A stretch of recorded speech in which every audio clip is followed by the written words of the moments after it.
Hey guys, welcome back to another video, and today I'm going to be going over some of the leaks that came out on the Ryzen 3990X. And because there's never any perspective on what those look like to your average Joe, I went ahead and I did the same benchmarks that leaked from the 3990X and went ahead and compared it to my Ryzen 5 2600. Now, 3990X is, of course, AMD's new 64-core, 128-thread Threadripper HEDT desktop chip that's absurdly overkill for basically anything that I would ever need to use it for, at least in the next reasonable 5-10 years, probably 5. So I figured I'd go and compare it against my Ryzen 5 2600, which I just installed not too recently, and kind of go over some of the numbers and metrics and see how my $100 processor, or 85 if you got the 1600 AF variant, and how well that compares to the Threadripper 3990X, which is an impressive looking chip on paper, especially once you compare it to what the 2600 will do. And, you can kind of extrapolate numbers left and right a little bit for what you're running there. And so it was all of the sys software, benchmarking suite, going through the processor arithmetic, multimedia, multi-core efficiency, cryptography, high security cryptography, power management efficiency, financial analysis, scientific analysis, image processing, and neural networks. I just went down the list, same as the screenshot I grabbed from WCCFTech, and their article will be linked down below for more of the actual Threadripper specific information. I just wanted to mostly do the comparison between the two today and kind of give ideas of what these all look like. So starting out with the processor arithmetic, Ryzen 5 2600 got a score of 175.16 versus the Threadripper's 1786.22. That's 10.2 times the performance from the Threadripper. Now remember, this Threadripper is supposed to be launching at right around $4,000, so you can keep the cost in mind a little bit on that as we go through all of these results, because some of them are significantly more impressive than others. Processor multimedia is going through. My Ryzen 5 did 330.89 megapixels per second, where the Threadripper did 5,547.72, roughly almost 17 times their performance. And to me, that's 2600 that I've got. I really like. It's the fastest processor I've ever owned. I'm probably going to be using it for at least a few years, unless I get the opportunity to upgrade to something better early on. However, that's not likely. Going forward, the multi-core efficiency, which of course in my notes, it'll be up on the screen, but of course on my notes I didn't write what the units were, so all I have are the numbers. So unfortunately I can't go all of the units. I'll do the ones that I can remember, but most of them I won't be able to. My processor, the 2600 did 44.66. Threadripper did 463.33 for about 11 times the performance. I know you get one of the more interesting results. That's actually the lowest comparative between the two, is the high security cryptography benchmark. And I'm not sure what a lot of these entail. I haven't done the research, I haven't poked around. These are purely synthetic, so use case will vary and results will vary. But the cryptography, my Ryzen 5 2600 got a 14.09, whereas the Threadripper only managed a 33.13. So that's only a roughly 2.4x increase in performance going to from the $100 processor to the $4,000 processor. Power management efficiency. Now this one I didn't think was going to go very well for me, and it didn't. The Ryzen 5 2600 got 24.21. That's because I'm thinking under full load, because it's a 65 watt TDP part, so it's going to be pulling, I've seen it pull as much as 73 watts under full load sustained boost. The Threadripper's a 250 watt TDP, so I'm assuming it's not going to draw If you're running it normally without any sort of overclock on it, I'm assuming it'll go up to about 280 to 320 watts. So its efficiency maxed out per, watt per performance or performance per watt is going to be way better than a desktop chip, and that's just the nature of these processors once you get up to the really high end. But the Threadripper part ended up 197.71, and that's a 8.1x.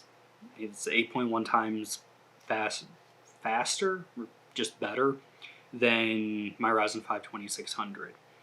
So financial analysis for all you stock traders out there that want to run HEDT instead of full server sets, you can look at getting, if you went with the Ryzen 5 2600, you'd be sitting at 117.8. There's the Threadripper sitting at 361.04 for almost exactly a 3x increase. Yeah, 3x increase. Ooh, almost got lost there for myself. It's a spreadsheet and a menu I printed out for the week that I forgot about.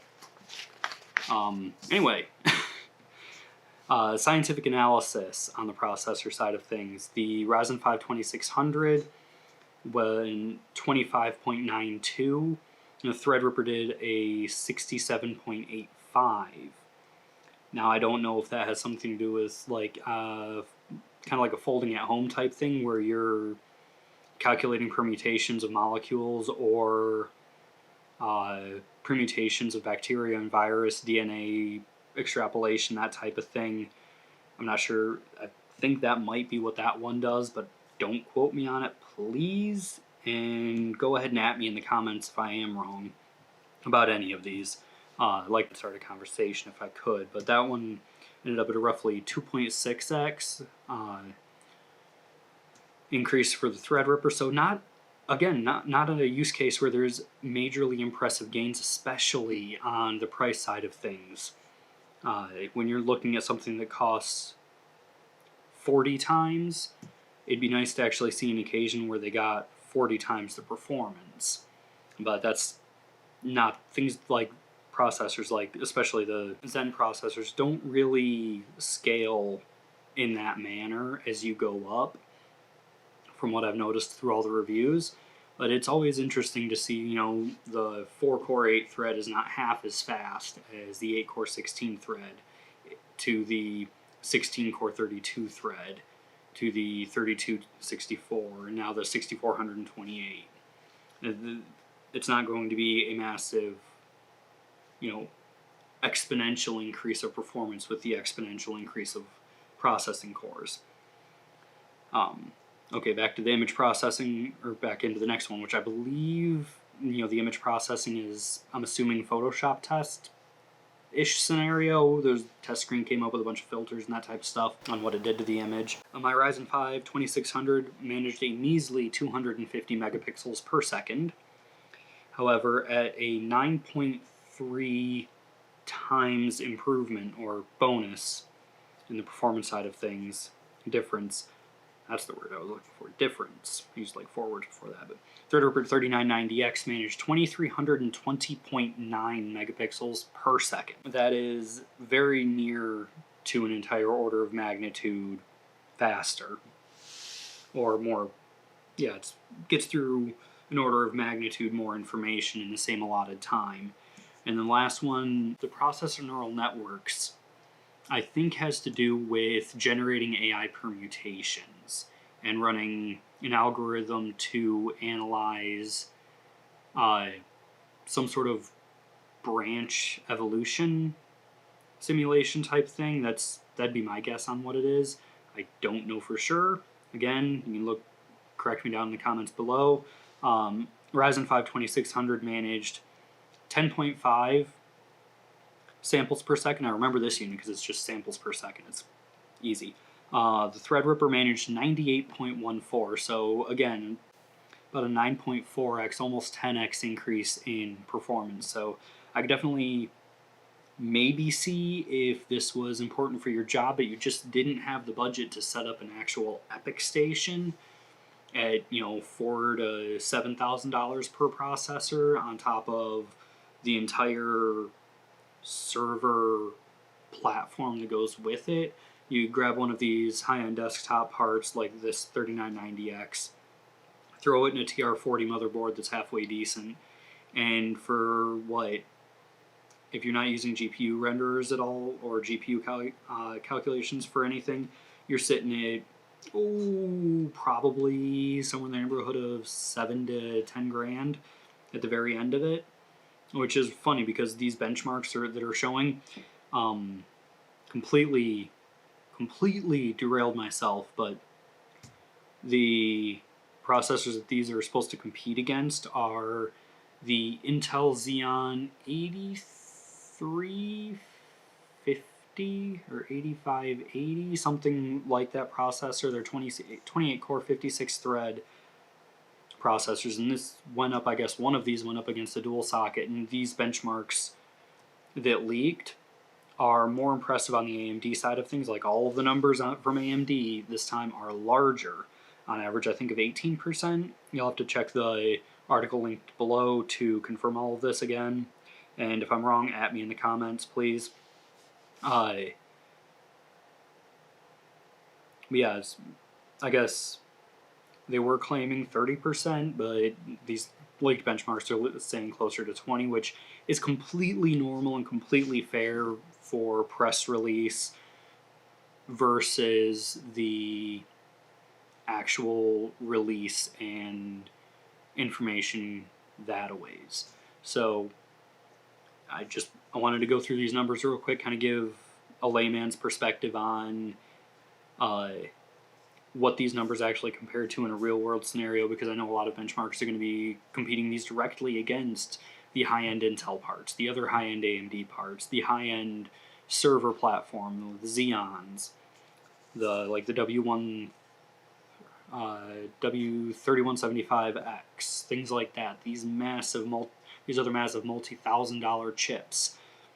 If you don't have access to that hardware or work with it at all, you have only conceptual knowledge of, big number, good number. But now I'm looking to give some of the context from, your average consumer. Says, okay, well, they might be interested in this stuff. Well, those numbers are really good, but what does my computer do? So I wanted to give that level of, a little bit of context perspective on, okay, well, now these numbers look even more impressive, even though I don't know what half of these tests are. I'm going to look at going and seeing, well, once the reviews actually come out later this week, I believe the embargo lifts on the 7th, be able to go through and see how these actually pan out. Now, I do not have one of these. I don't have the $4,000 or $6,000 to go through and drop and do a review of one of these directly. If I did, believe me, I'd probably have already spent the money on my main computer and probably built a computer for a half dozen of my friends at the same time. So I will not be reviewing this. However, you already know everybody else is, or at least a few people. Hopefully it's not just a paper launch this time. We'll go through and check that out. And I think I've rambled enough officially. So if you enjoyed this rambly bit, please go ahead, drop a like, drop a comment, subscribe. If you didn't, drop a dislike, leave a comment, and enjoy the rest of your day. And for anybody that comes back, I will see you next time.